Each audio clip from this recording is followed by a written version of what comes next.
और मैं नहीं, ये इतिहास बताता है, आज की बात नहीं है। एक समय था जब सोवियत रूस में जारों का शासन था और वहां पर गरीबों ने जब लड़ाई लड़ी, किसान मजदूर एक होकर के लड़ाई लड़े, तो वहां पर एक देवता पैदा होते हैं, कार्ल मार्क्स। कार्ल मार्क्स ने आह्वान किया और यही स्थिति थी जो बन रही है हमारे देश में। और फरेंदा विधानसभा क्षेत्र में तो और ज्यादा है। हम फरेंदा विधानसभा क्षेत्र की पूर्व की बात भी बताएंगे और वर्तमान की भी। जारशाही के खिलाफ कार्ल मार्क्स ने कहा कि ऐ दुनिया के मजदूरों, तुम एक हो जाओ। तुम्हारे पास होने के लिए कुछ नहीं है, लेकिन पाने के लिए सारा संसार पड़ा है। पूरा देश के किसान मजदूर एक हो गए और एक तरफ पूंजीपति रहे। जार को जाना पड़ा, फांसी लगा दिया गया जार को। गरीबों में आप में वह ताकत है कि सत्ता को आप बदल देते हैं, उसकी सीरत बदल सकते हैं, लेकिन अपने वोट का महत्व, और विशेषकर हमारे फरेंदा विधानसभा क्षेत्र में जो महत्व गिरा, उसके लिए कहीं न कहीं वह व्यक्ति दोषी है जो एक बार माननी 2-3 बार रहे। हमारे क्षेत्र में कभी पैसा नहीं चलता था। हम लोग हर्षवर्धन के चेले रहे। हर्षवर्धन ने कुर्ता पहनाया था। यह क्षेत्र लक्ष्मी नारायण पांडे का क्षेत्र था, जो कि मरने के बाद उनके अकाउंट में 100 रुपया नहीं था। 100 रुपया लक्ष्मी नारायण पांडे जैसा ईमानदार व्यक्ति, प्रोफेसर शिवलाल सक्सेना होते हैं, जिनका पूरा जीवन देश के लिए और क्षेत्र के लिए समर्पित था। वह यह क्षेत्र था।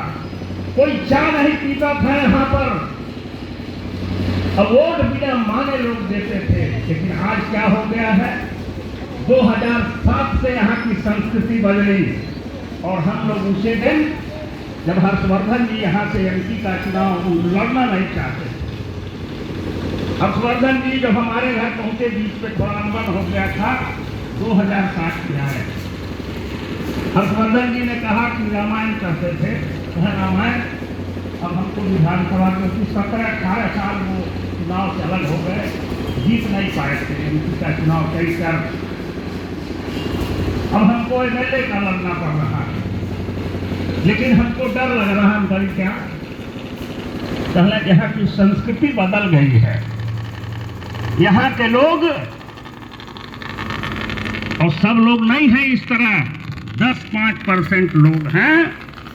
जैसे एक मछली पूरे तालाब को गंदा कर देती है, उसी तरह तालाब धीरे धीरे गंदा हो रहा है। और 2000 में हर्षवर्धन जैसा नेता, जिसका जन्म ही संघर्ष से हुआ था, और पंडित श्याम नारायण तिवारी, जिन्होंने गांव-गांव अलग जलाया था, दोनों लोगों की जमानत जब्त हो गई और चुनाव हार गए। उसी दिन हम लोगों को समझ में आ गया कि हमारे क्षेत्र की संस्कृति बदल गई, पॉलिटिकल कल्चर बदल गया, और तब से लोग डरने लगे। लेकिन बदलाव हुआ 2022 में। 2022 में जनता ने दिखा दिया कि जनता के अंदर वो ताकत है, वो गैरत है, और जमीर जग गई। और इस चुनाव में वही शक्तियां जो पूंजीवादी शक्तियां हैं, वो आपके वोट पर डाका डालना चाहती हैं, क्योंकि वह वोट, उसका महत्व समझिए।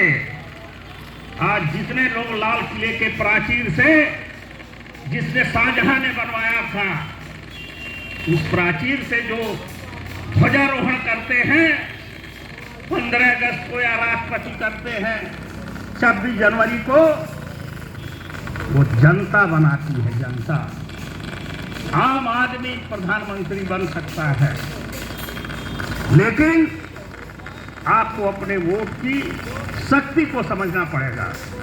हम ये नहीं कहते हैं कि हम ही वोट हम ही को दे दीजिए, हम बड़ा ही दे दें। चयन कर लीजिएगा एक बार जरूर। गलत हाथ में अगर जिम्मेदारी दीजिएगा, जाति धर्म के आधार पर और क्षेत्र के आधार पर कि हमारे गांव के हैं, हमारे बिरादर हैं, यह गलत है। हमारी बिरादरी भी बहुत है, 4000 से ज्यादा वोटर है, लेकिन हम उस पर ज्यादा वो नहीं करते हैं। फरिंदा खुर्द है, रतनपुर है, वहाँ 50 वोट नहीं है चौरसिया लोगों का। लेकिन जब भी हम लोग चुनाव लड़े हैं, क्या एक बार आप लोगों के सहयोग से जिला पंचायत चौरसिया रही है, आधे गांव के लोगों ने वोट दिया, एक भी चौरसिया नहीं। और हम लोगों ने ईमानदारी से काम किया था।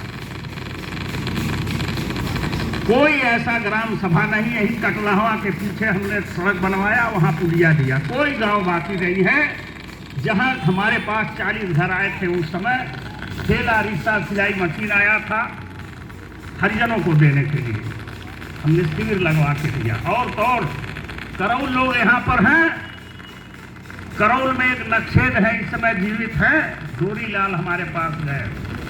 उस समय रिक्शा 25 रिक्शा था, हरिजन लोगों को दिया जा सकता था। हमने कहा मिलेगा, खाली जाति वाला लेते हो।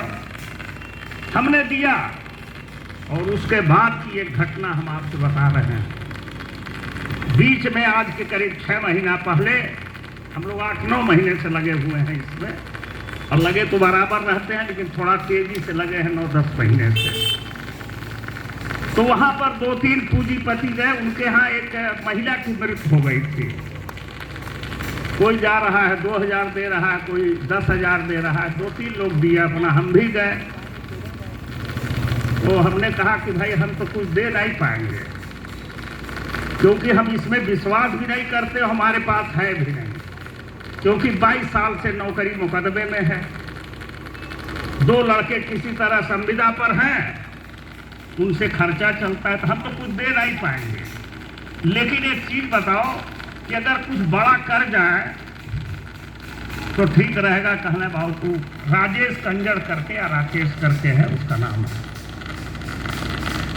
तो 46 लोगों को वहां पर पट्टा मिला हुआ है माननीय मुख्यमंत्री जी के सहयोग से। जब वो सहभोज में आए थे आदित्यनाथ जी, हमने लिखा पढ़ी किया, माननीय मुख्यमंत्री जी को जो पत्र दिया उसमें एक लाइन हमने लिख दिया था कि माननीय मुख्यमंत्री जी, वह करवल जिनको आप जमीन दिए हैं, 3-3 डिसमिल का पट्टा है वहां पर भट्टे के पास, लेकिन उनके पास छत नहीं है। और सहभोज में आप उपस्थित हुए थे।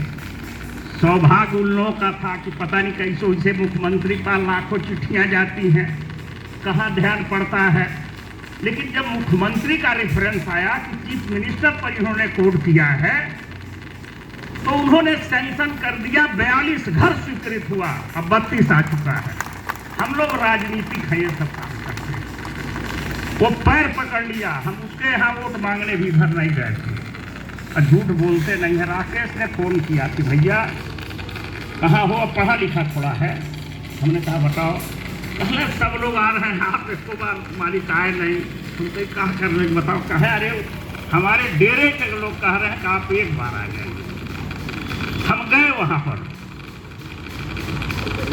और उन लोगों ने कहा कि हम अपने जो उन लोगों के देवी देवता जो भी होते वो हम बता नहीं पाएंगे, कसम खा के उन लोगों ने कहा कि हम मैंने नैतिक रूप से वो इतना एहसानमंद थे कि वो सब कहे हम आप वोट देंगे। हम कहे आप वोट के लिए नहीं किए।